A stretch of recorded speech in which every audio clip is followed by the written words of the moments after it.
Hello, everyone. Welcome to the Biz Talk Live Show. I am your host, Shanté R. Roddy. We're so glad to be back. We're so glad to have you with us today. Sit back and relax. Enjoy the show. If you're coming into the live broadcast, we want you to say hi to us. Drop your comments. Hit the like button. Better yet, hit the love button. If you're joining us after the live show and you're coming back for the replay, comment hashtag replay. So every Thursday we come on and we have a new entrepreneur that is here to share their story with you, to share their journey, so that you are inspired and empowered to pursue your dreams and to succeed in your business venture. So that's why we are here. We're so excited to have our new guest. Her name is Rebecca Popovich. Hi, Rebecca. Hi, how are you? I'm good. She is the financial advocate for WestPoint Wealth Management. Welcome to our show. Thank you so much for having me. I'm so excited to be here. You're so welcome. We're so excited to have you here, and we're so excited to hear your story. So if you could start off for us, just give us a little bit of information about who you are, what you do, and who you serve. Sure. So I love the intro, by the way. Thank you so much for that. I'm very excited to be here. So my name is Rebecca Popovich, as we already know. I am a financial advocate and financial coach with WestPoint Wealth Management, which is a small boutique financial firm that focuses primarily on holistic, full-service financial planning. So what I do there, my role in that business is my practice is called WestPoint Essentials, which is a very broken down and empowering approach to financial planning. So it's an innovative approach. It's not intimidating. It's very open-minded and collaborative. And what I really like to do for my clients is give them a financial plan that's truly theirs. So rather than just merely sitting on the other side of the table with someone and advising and using my expertise to say what I would like to do, I put the plan in my client's hands. So that comes in terms of education, empowerment, and most importantly, advocacy. So we don't grow up with a ton of financial literacy, right? I mean, I like to tell people all the time, I graduated high school knowing how to find the surface area of a parallelogram, but I did not know how to write a check, what a credit score was, or how my student loans were going to work. So I provide a very education-based approach. I'm also certified in the behavioral psychology of money. So I include a counseling and coaching approach as well to dig into the limiting beliefs that we might have around money and help those mindsets shift a little bit with my clients. I love that. And your clients are mainly who is your client base? Who is your customer? Sure. So I am all over the board right now because I'm so excited to help everyone that I can. But I would say someone that really I love and am very passionate about working with is young female entrepreneurs. So people, male and female too. I don't want to leave anything out, but someone who might be in the beginning phases of business, normally in years 1 to 5, and just really needs an advocate there to help coach them through these things. And I think the most important part is delving into the psychology of it. So I really love to work with individuals who are self-actualized, who might feel like I'm very satisfied and successful in my life in this realm, in this realm, in this realm, but I just feel stuck. So those are the people that I really love to work with. Now, when you have mentioned taking a holistic approach, and I just really want to break it down and these terms down into the simplest terms, because we know a lot of times people don't have that financial background. They didn't, like you said, they didn't get the financial education. And so when you talk about a holistic approach, can you just tell us a little bit more about what you mean by that? Yeah, absolutely. And really good question. Thank you for asking. So when we talk about a holistic approach to financial planning, I love to use metaphors to communicate financial theories because they are so complicated. You know, there's a reason that we have to go to school for 6 years to do this. Yes. So when we're talking about a holistic approach to financial planning, I like to use the metaphor of the junk drawer because, as you know, everybody has that junk drawer, right? I have my junk drawer in my kitchen. I know that my left-handed pair of scissors are in the back left corner underneath the Walgreens receipts.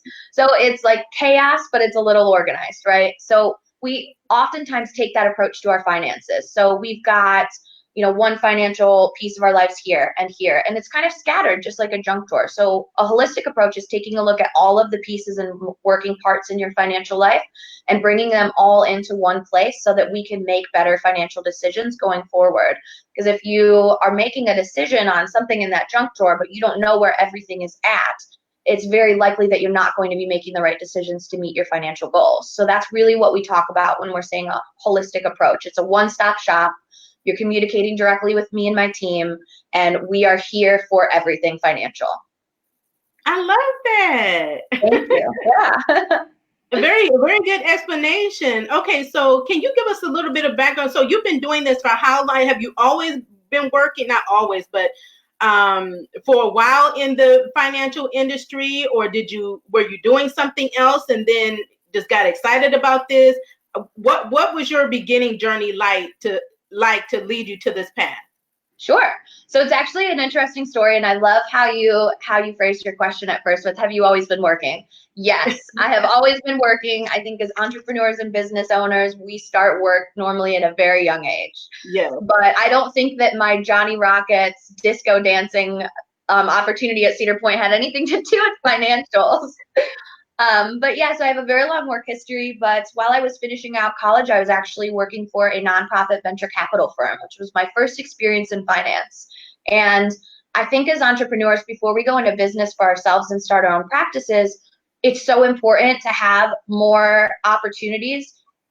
It's important to know what we do like, but I think it's more important to find out what we don't like. And the nonprofit sector and being an employee number, that was not for me. I learned very quickly, and I had an amazing experience there and got some really good insights as to how nonprofits work. But I just wanted to do something bigger. I wanted to have a bigger impact. And I knew that finance was for me. After a ton of confusion in college, I switched my majors a couple of times because I just wanted to find out what my purpose and passion was. But yeah. After that internship, I went ahead and took the position with WestPoint Wealth Management. And that's where I started WestPoint Essentials, which is my personal practice, that innovative approach to financial planning. I love that. I love that. And so what have been some of the challenges that you have experienced along your entrepreneurial journey, like starting your own practice? That is so exciting, by the way, to be able to it's so exciting. Your own practice and be able to impact lives, because we're talking a lot about finances like recently because it's so important. But in the journey, we all have challenges. So what have been maybe one or two that you experienced in your journey that you've been able to overcome thus far?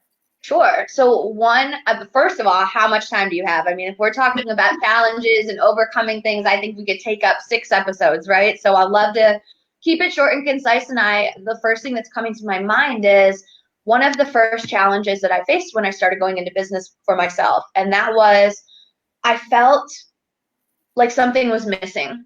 And as an entrepreneur, when you feel like something in your business is missing, something in your purpose and passion is not there, it's a horrible feeling to live with. And normally it shakes us out of that comfort zone and makes us do something drastic. So for my first about year or so in my practice, I was putting together these beautiful financial plans for clients and working very hard on them, both outside of the meeting space and inside of the meetings with clients face to face. And I would start scheduling my reviews with clients, and I would see that it was a resounding pattern that people would come to the table and say, oh, Rebecca, I actually just didn't follow through with this advice from you, and I didn't do this, and I don't really know why. And so for me, I love to call this point of my life a breakthrough, but I think that's a little kind. I would say it was probably a breakdown, because what is a breakdown really? It's a breakdown so that we can grow a little bit taller in our lives. So I broke down. I took some time off from my practice, and I said, I have to figure this out, what's missing, because I did not go to school and put in all this time and build this practice up for myself to not affect people on the largest scale that I can. So I actually went and enrolled in a school in San Francisco, California, and did a 16-week program to get certified in the behavioral portion of finance. And I came back with my certification and was so excited, and it was not received well by people in the industry, out of the industry. Everyone was saying, feelings are over here, money's over here. They're not going to go together. These have to be two separate things that you do if you're going to be a financial coach and a financial advocate. They have to be separate. So I said, screw that. And I put them both together. And that has really been where my business has taken off. So talking about the feelings around money, talking about the limiting beliefs and mindset shifts that we have, and these generational patterns that we really need to work hard and break down that are conditioned normally at a very young age. So those come in the form of unconscious beliefs and patterns. And what is something that's unconscious? It's not something that we're conscious of. So I think that was the missing piece to my practice and the challenge I had to overcome, and just not listen to everyone else's opinions about what financial planning needs to be. Yes, yes. I love that. Love that. I mean, there are so many great like points that you made in there, and I'm glad that you were so transparent about saying that it was a breakdown that you had, because many of us of entrepreneurs, a great majority of us have been in that place, and knowing that is not the end. It's a place for you to then be broken down to your core, so that you can really discover like who you are, what you're meant to do. And like you said, you want to be impactful, and that's the opportunity for you to rise. And not only that, you didn't leave it there. You were like, okay, I'm going to go to California. I'm going to get this certification. So that's a direction that you were led to do. And I think that that's super fantastic, because sometimes people put us in a box, and sometimes we put ourselves in the box. Yeah.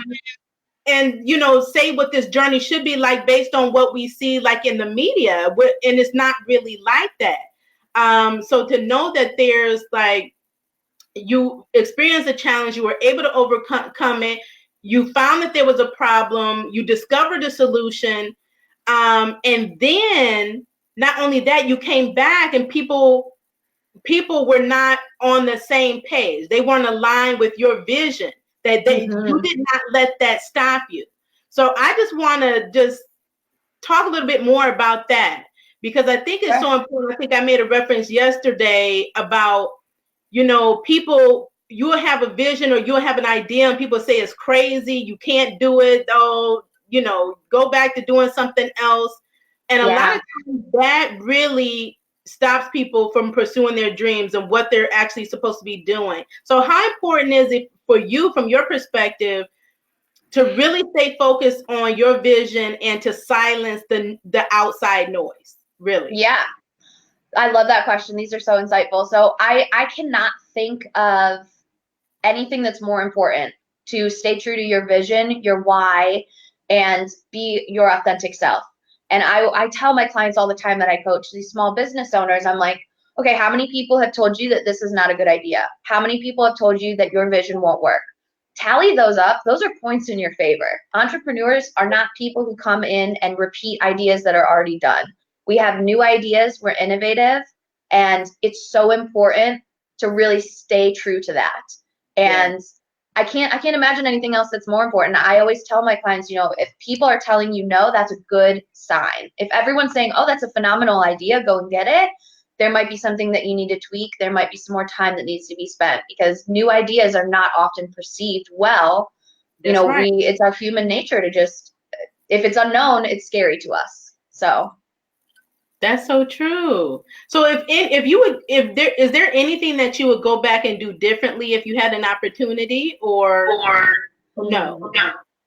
You know what? To be honest, my inner critic, I like to call it, that inner goblin in your head, that voice that nags you all the time, is really coming up to the forefront of my mind right now and saying, Rebecca, what about this? Or what about that time that you fell when you were doing a presentation, or this or that? But to be honest, I think that as entrepreneurs, we have to be comfortable with failure. And this is not to say we need to understand that there is a risk of failure. No, we need to understand that failure is going to happen. It is an integral part of business ownership. And so I would say, no, I would not change anything. I think it's so important to get comfortable being uncomfortable. And the faster that you can do that, the more that you can fail.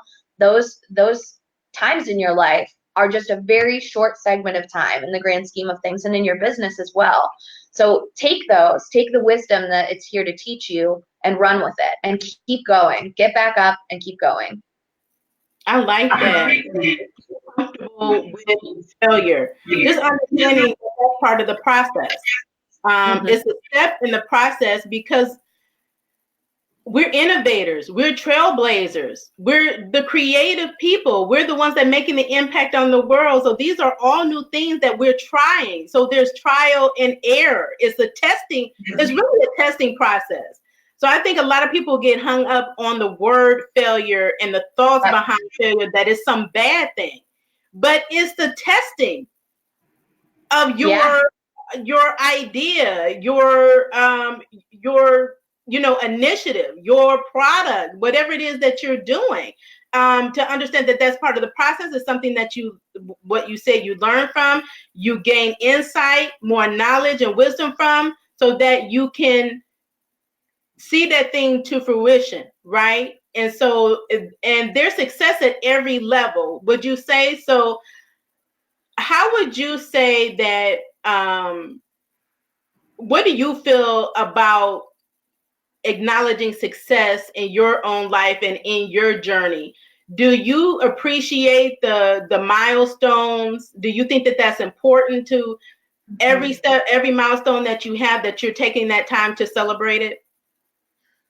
Yeah, so at WestPoint Wealth Management and WestPoint Essentials, our biggest business value is transparency and authenticity. And so to be very transparent with you, I believe that that's a path that I'm still on. I think as entrepreneurs, we are excellent at discovering issues, finding places that there are gaps and filling them. And that happens when we go home at night. That happens with our internal dialogue. So we are excellent self-critics. Anytime that we make a mistake, we're going to catch it.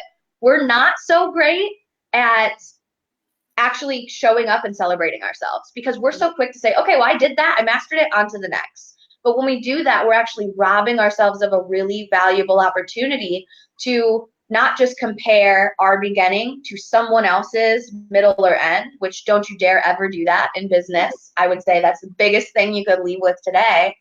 But it allows us to not compare and compete that way, because that's where comparison becomes a thief of joy for you.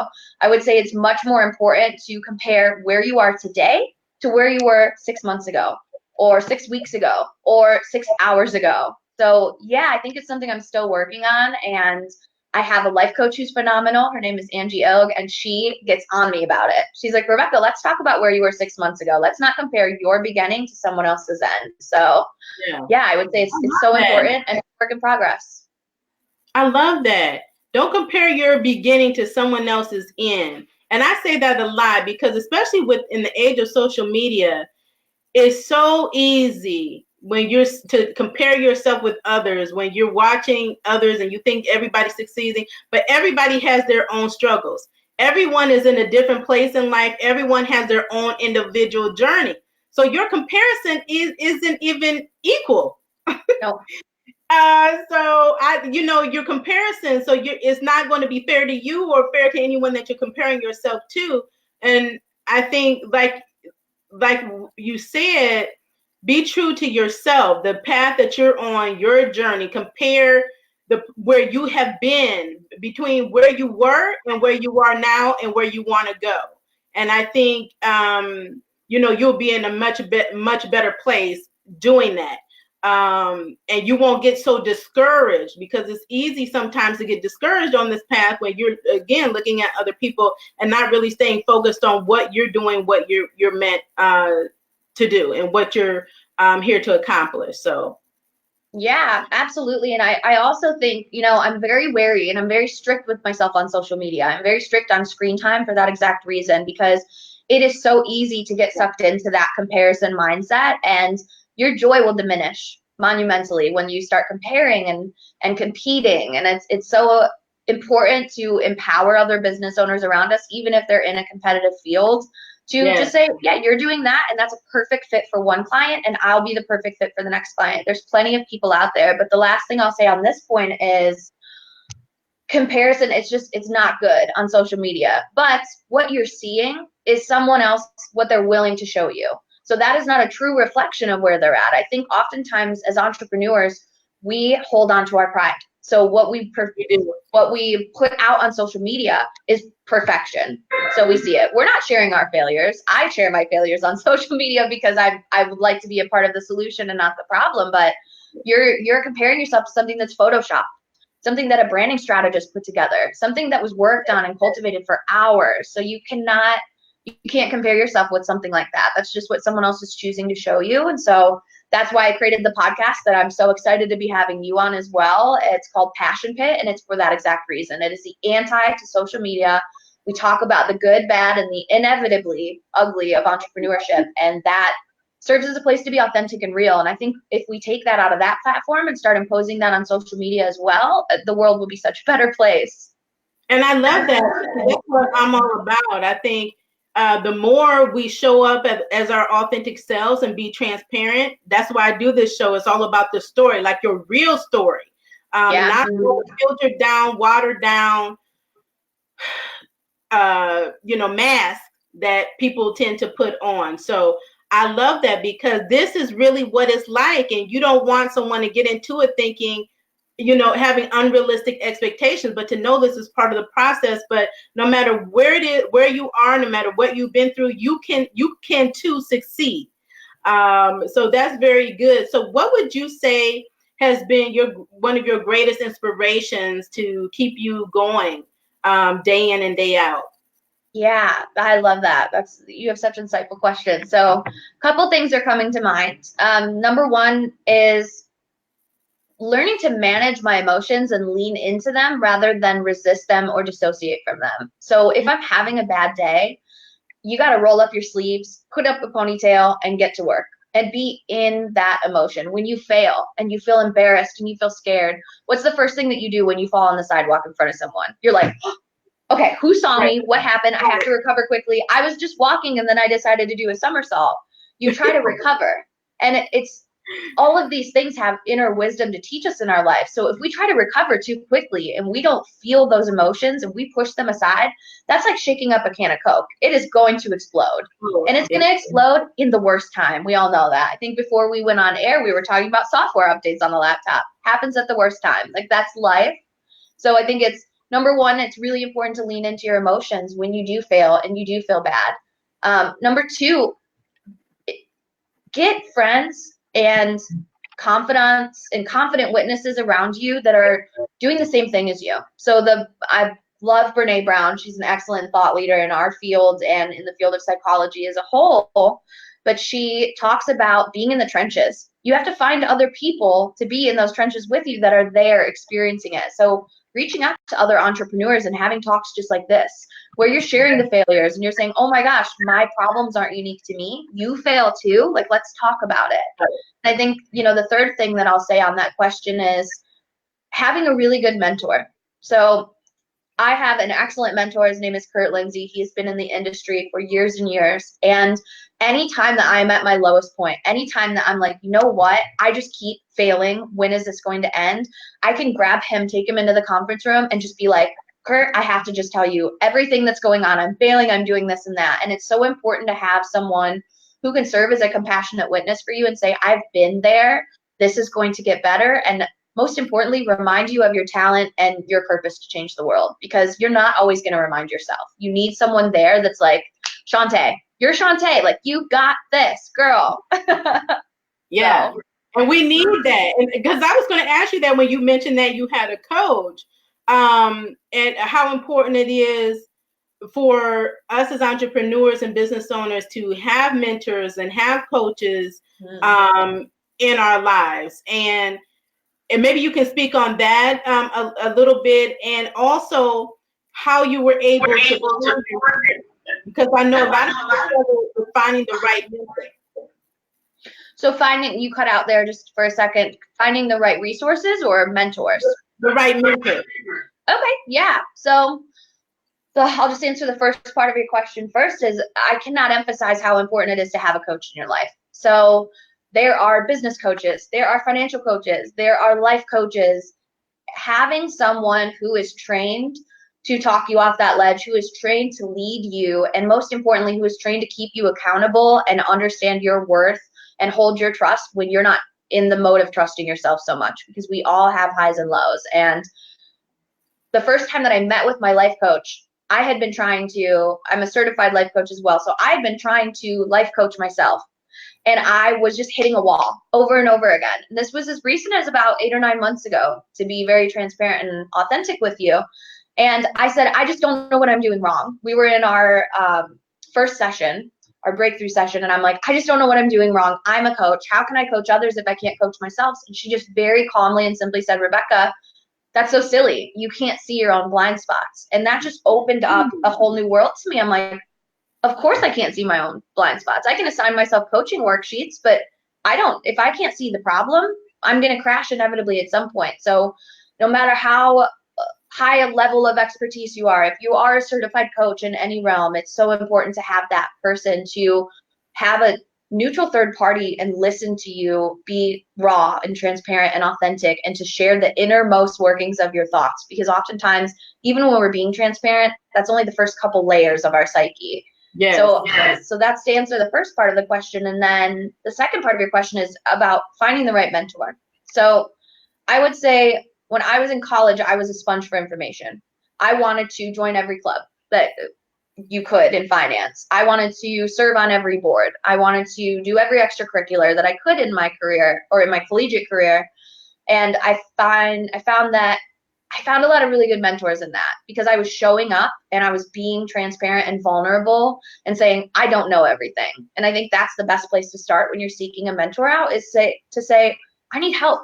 And as entrepreneurs, it's really hard for us to say, I really need help right now. This is a weight that I can't carry. This is a burden that's too heavy, and I need help. And your mentors will come out almost out of thin air for you. Everyone is going to come out and show up for you. And I would say, let your intuition guide you. If you meet someone, you're like, oh, their vibe was just off. That energy was just off a little bit. I think listening to that is really important. So when you meet a mentor who you're like, wow, this person is inspiring, they're amazing, they share values with me, and most importantly, they see my potential even when I don't see my potential. And I think that's the most important thing, to find a mentor. And they're out there, but if you don't put yourself out there, and if you're staying safe in your house, or you leave school the second that it gets out, and you close your books and leave class and don't talk to your professors and don't ask questions, you're never going to find them, because you're not truly looking. That's good. So audience, that is, it's so important that we have those mentors and coaches in our lives, people that can really help us to get outside of ourselves and get unstuck and overcome barriers. Because I like what you said about having those blind spots, and we are our worst critics. I know I am. And oftentimes we can't see. We're experts. We're showing other people. We're coaching other people in what we're experts at. And we're able to come in with insight, right, that they don't have. So we need the same for ourselves. And I tell people that all the time. But I like how you mentioned about, that we have those blind spots. And that is so true, things that we don't see, that in talking to someone else, it can help us see it more clearly. So we get that clarity in our lives, and we're able to overcome whatever challenges or barriers that are there. One of the biggest barriers that many people have, and I don't think until really recently, we really started focusing on mindset, and what you mentioned earlier on is limiting beliefs, which is so important. They're like, oh, and you talk about motivation. People are like, oh, that's motivation. That's not really big. But it is, I think, the number one thing that hinders us in our life and in our business. So from your perspective, how important do you think it is for entrepreneurs to really focus on their mindset and making the necessary mindset shifts to take them to the next level in their business? Sure. So I love that every question I'm just a 10 out of 10 on. You're just asking very good questions, and they're all very important. So I think as an entrepreneur, the first thing that happens when you're going into business for yourself, one of the first thing that happens is all your friends start to question you, number one. Your family starts to question you. They're like, Shanté, I see the bags under your eyes, girl. Like, you are so tired. This is not me saying this to you. You look beautiful. Yes. But when you're not sleeping and you're in your passion and you just can't stop working, you're up all night, people start to notice, and they start to naturally get worried about you. And I think investing in your personal development and your mindset is the most important thing, because oftentimes we're so worried about the client experience. We're so worried about how we're showing up. And what inevitably happens, and one of the first things that happened in entrepreneurship, is you tend to blur your personal life with your work life. Like, this becomes your true life's work. You know, you're always on the clock. You're always working. You're always networking. I was just at Walgreens last night and I was handing out my business card and I'm like, am I prospecting at 9:30 while I'm buying like face wash and like a nice little, you know, thing of bubbles for my bath? Like, what am I doing? So that's the first thing that happens, is those two converge. And that point of convergence is when your work is always there to be done. And your work on yourself is just as important and exactly the same as your work on your business. Because if you're not showing up, if you're not confident and you can't confidently state your value because something is blocking you, there's a mindset that you have. You could have for instance, in financials, you could have a lack mindset. You know, my father got fired after about 26 years at a very important company, and my mother was a stay-at-home mom, and we lost everything overnight.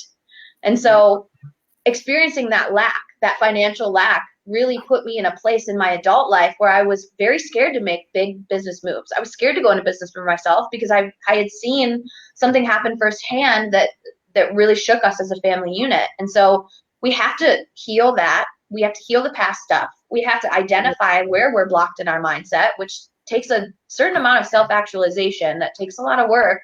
We have to roll up our sleeves and start doing the work on ourselves. And that work is not just, let me just go see my life coach in my spare time on a Friday night and talk to her for an hour. That work doesn't stop at that during that meeting. You've really got to show up. And I can tell you personally, personal development is a huge thing for me and a huge thing that I coach on. And I can't explain how important it is to do that work, because if we're not fully showing up in our business and for our clients, they're going to notice, and we're going to notice, more importantly.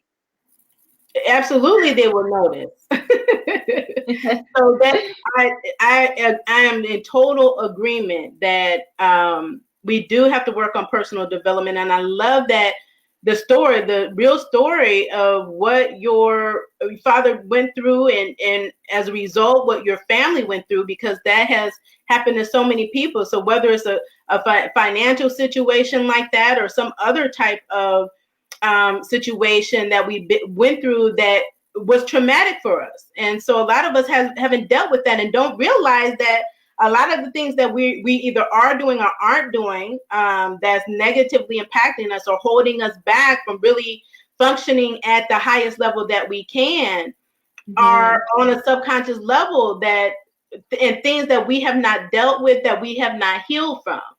And I always say, not just entrepreneurs, but professionals.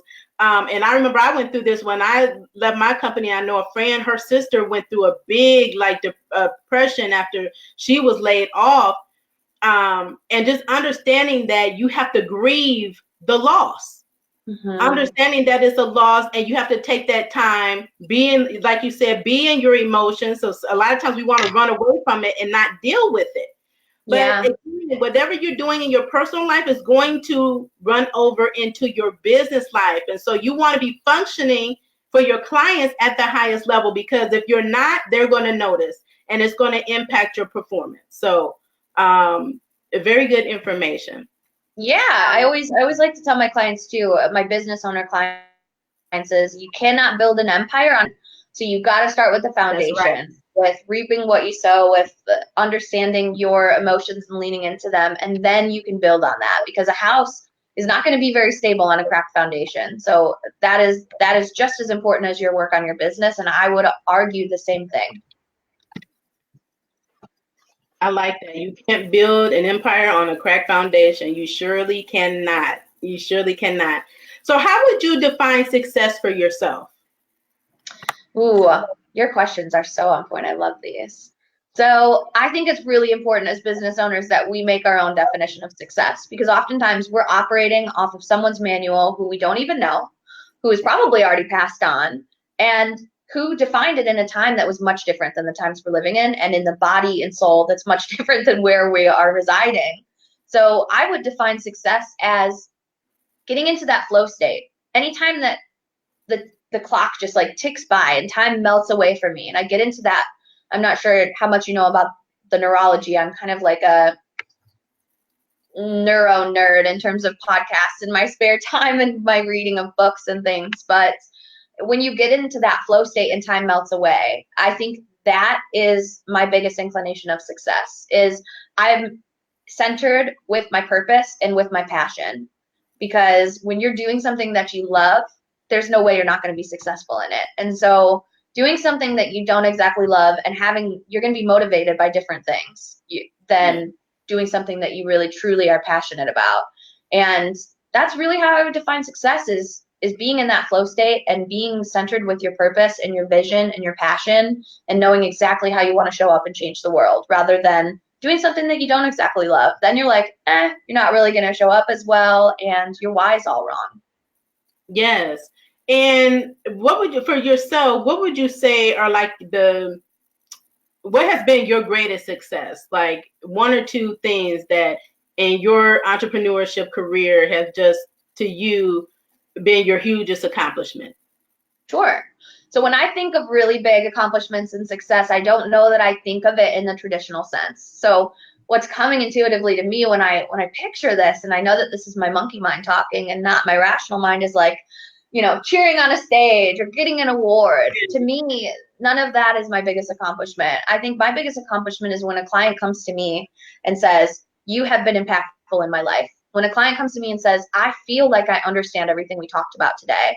Or one of my clients will show me education that they didn't know before. Let's say, we'll sit for one meeting and then they'll come in for the next meeting. They'll be like, oh yeah, I already know about that. And I'm like, so that's my biggest success is knowing that I'm being impactful to someone and that I'm educating them and their results, reflected back to me is my biggest success. Not so much in terms of compliments or you're the greatest coach or like, I love this, but just showcasing the education that they're getting and the changes that it's making on their life or in their lives. Now, how do you think, I'm glad that you talked about impact a lot because I do that. Because I think it's so important. How do you think we as entrepreneurs can be more impactful in our business, that we can really show up and have an impact on our clients and the world for that matter? Sure. So I would really say this comes full circle back to self-actualization. So being aware of your emotions and leaning into them makes you a more empathetic person, makes you more sensitive to things that are going on around the world because you're more conscious and you're more in tune. And that ultimately helps you to really connect with your purpose and your why, because we could start a charity, we could donate a ton of money, all of those things. But if it's not something that we really fully care about, we're not going to show up fully 100% in our business. And so when we're looking to create an empire and impact people on a greater scale, having that why and that vision, and most importantly, your mission. What do you want to change in the world? What's something that you look at in the world right now that you're like, I just can't even believe that this exists? Start there. Start with something that you really care about because you're going to fully show up. I love that. But because we need to fully show up, ladies and gentlemen. So very good information. What would you offer to our entrepreneurs for tips on what you think they can do to set themselves up for success in their business? Sure. So the first thing that's coming to mind to me is aligning yourself with people who are like-minded. So this past year, personally for me, has been integral in my business, and aligning myself with other entrepreneurs who are in the trenches with me. Like we said before, get down in the trenches. You're going to meet some really lovely faces. You guys are both getting beat down right now at the same time.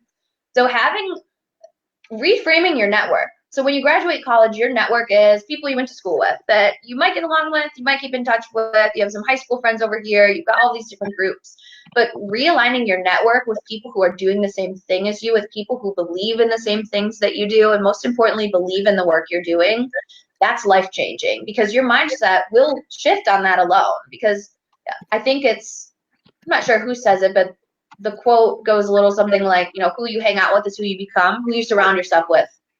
My apologies. And I would say surround yourself with people who you would like to be, who you look up to, who you aspire to be in your life. And I would say the next one is just be a sponge for learning. So when I'm not working, I'm listening to podcasts. Anytime that I'm commuting back and forth to work, I'm listening to some sort of podcast on my way to client meetings, you name it. something that is personal development driven or business ownership driven. And then when I get to bed, my night routine is I turn off all my screens. I don't go on social media, and I get on my phone, on my Kindle, and just read. So being a sponge for learning and being open enough to receive different lessons and look at things in a different point of view than you might be used to doing, you're going to more fully show up. You're going to be much more successful because you are educating yourself. You know, oftentimes we get out of school and we're done with education at that point. You've got to be a lifetime learner. Yes. Look, I say that all the time. I am a life learner. I don't know when you stop learning. And that's why we connected so well when we chatted. We'd had a networking chat about a month ago, and I was just like, oh, I've got to be friends with this girl. We've got to meet. We have to collaborate, and that's the beginning of something beautiful, because you and I might be in some similar industries for one, and instead of coming to the table and being threatened and competing and comparing, we're collaborating, and we're giving each other a platform to stand on and share the message. And I think that we had even discussed this in our Zoom call. We were talking about, you know, my perfect client might not be your perfect client, and very well will not be. And so we don't have to compete. We don't have to compare. We can just join forces and be more powerful and impact more people. Yes, that's what I was going to ask you. That was going to be my next question to ask you about. How important do you think it is to collaborate? Because that's been my big push, I think, the last 2 years or so, is really convincing entrepreneurs that they need to start collaborating like yesterday, right? If they're not already doing it, and building those connections. So, you know, if you want to just add a little bit more to it on what you think the importance is, or maybe the benefits of collaboration for the audience, I think that would be very helpful for them. Yeah. So what's intuitively coming to me right now and what I'm picturing is a big boulder, right? So we have this huge boulder that just showed up in front of our house. I always speak in metaphors. That's just the coach in me. We've got this huge boulder and we want to move it. We can move it. We could try to move it alone, and we might get it an inch across the driveway. We might make a little bit of progress, and we might be the most powerful entrepreneur in the world. We could be the Tony Robbins of, you know, life coaching. We're still not going to move the dang boulder. So we need other people there with us to help us. And so collaboration, it only ups your skill set. It allows you to level up psychologically and in your mindset and the way that you're showing up. Most importantly, your perception of the world is just through these peripherals, like through this tunnel vision, oftentimes, especially entrepreneurs. I mean, talk about tunnel vision that we get. It's a little much. And so when you're only operating on how you want to change the world and your very, very slight and sliver of a view on things, you're not fully seeing the length of the problem, the length of the impact that you want to make. And, you know, you can't make judgments and decisions off of that. So it's so important to widen your lens and be ready to receive from other people and get that boulder moved. I mean, what are you going to do it with one of you and exhaust yourself and burn out, or 6 to 7 of you, you know? I love that metaphor. You're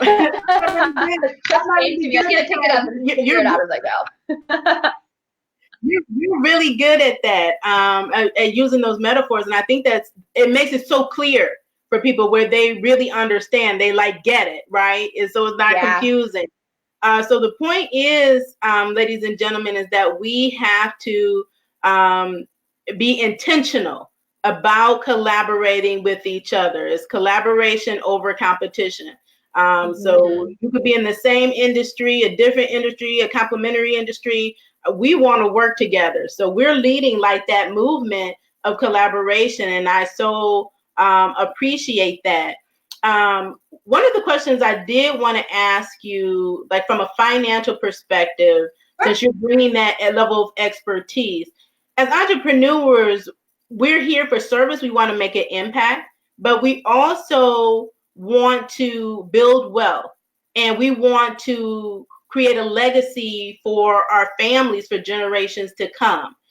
What tips would you offer for entrepreneurs for them to be able to achieve their financial goals so that they can build wealth and that they can be in a position to leave a legacy? Sure. So I think that answering these questions is so important to not, pull up my chair and answer as a financial professional and a financial advocate. I think I'd like to really take this question on as a human being and really be authentic and transparent and show up for you guys today, because that's what we're here to do, right? So I think this really coincides with the last question that you asked about, collaborating. And I think it's so important to build a strategic team. So seeking the advice of a financial advisor or professional, someone who you really connect with and who shares your business values. And personally, I would say someone else who is in business for themselves, that understands your struggles and understands your financial goals. And working with someone who is more holistic in nature, that is a financial professional and has the education and background, is so important to come to the table and get a fresh set of eyes on your finances and a fresh set of eyes on your financial goals and plan. And within that, it's almost like we serve as an accountability partner, because you can't ever reach a goal that you have not identified. So the number one most important thing in reaching financial goals is identifying those goals, quantifying those goals, and getting specific. And I know that getting specific can be really scary when you're trying to set a financial goal, but that's the only way that you're going to be able to leave a legacy. And identifying that, and not only just identifying the goal, but identifying where you are now. So that is running your numbers, gauging your metrics, getting the data on it, and talking to a professional who can sit down and clear that junk drawer out with you. Serving as a holistic financial advocate, I'm in the trenches right by your side. We are going through the documents. We are getting you prepared, and I'm going to keep you accountable. I'm going to keep you accountable on those goals and say, okay, Shanté, I know we met 6 months ago. Where are we at now? And getting the professional background to really help you quantify those goals and reach them. I love that. So you can accomplish goals that you haven't identified. I actually put that up on the screen because that is so true, and that's really good to keep in mind. So I thank you so much for being on the show. I have one last question for you. Sure. That I ask all of my guests, and it is, if you had a magic stick and you could change anything in the world, what would it be? Ooh, this is a good one. If I had a magic stick and I could change anything in the world, what would it be? Let me think. I think that I would make the world a more vulnerable place. I think that I would make people I would wave the magic wand or stick, so you say, and have that fear go away from people, that fear of failure, that fear of being not enough, and the ability to show up and be vulnerable and say, you know what, I'm very likely going to fail, but I'm going to do it anyways. And I think that would strip away all of the lack of authenticity we have, all of the masks that we wear. I love the metaphor that you used of wearing masks. It would allow everyone to take off their mask and just get real. Because it's so funny to me. It's like you go to Dairy Queen for an ice cream cone, right? And you ask the cashier, how are you? Are you really listening to how they are? Do you really want to know how they are? If their cat died yesterday, do you want to hear about it? And so that's what I would do if I would change the world in one small, monumental way, is to just strip back those masks. Take off the masks and get real. If you're going to ask the cashier at the gas station or at Dairy Queen that's serving you your ice cream how she is, be ready to hear her story. And God bless her for actually sharing with you. I love that. Yes. We're on the same page there. I think I think that would help us build actually more connection from a human perspective too. Yeah. That we're not just saying things or just asking just to ask, but that we really care. And that's really what people want, is to know that other people care, to know that they're seen and that they're heard. And so many times people feel like they aren't, and so they're afraid. So allowing a space of vulnerability so that we're not free to be the wonderful people that we are is like super huge. So thank you so much for sharing that with us. Thank you. Yeah, thank you for having me. Well, thank you so much for being again on the show, Rebecca. Can you share with our audience again what you do and where people can find you? Sure. So I am a financial advocate and coach with WestPoint Wealth Management. My practice is personally called WestPoint Essentials, which is financial planning simplified. And you can find our website, www.westpointessentials.com. You can find me on social media. I'm really transparent. It's nothing fun or catchy. It's just Rebecca Popovich. Hopefully that's a catchy enough name for you. And we've got 5 offices here in Northeast Ohio. So if you head over to our website, you can see where all the closest office to you is, and we'll meet you where you are. And I really work with people to shift their mindsets around money and understand their true potential. Awesome. Well, again, thank you so much. Thank you, audience, for tuning in to our broadcast. You have been tuning in to the Biz Talk live show. Again, I am your host, Shanté R. Roddy. We broadcast here live every Thursday at 1 p.m. Eastern Time. If you would like to be a guest on our show, we would love to have you. We would love you to be on to share your story. We do have openings for the month of August 2019. Feel free to visit our website at www.intuitiveriskmanagement.com to apply. We also have openings for sponsors. So if you're an entrepreneur business owner and you support other entrepreneurs and business owners, please take a look at our sponsorship opportunities. It's opportunity for you to gain exposure and visibility for your business. Again, we are so happy that you joined us. We look forward to talking with our next guest next week. Until then, you guys continue to do your best and pursue your dreams. Have a great day. Thank you.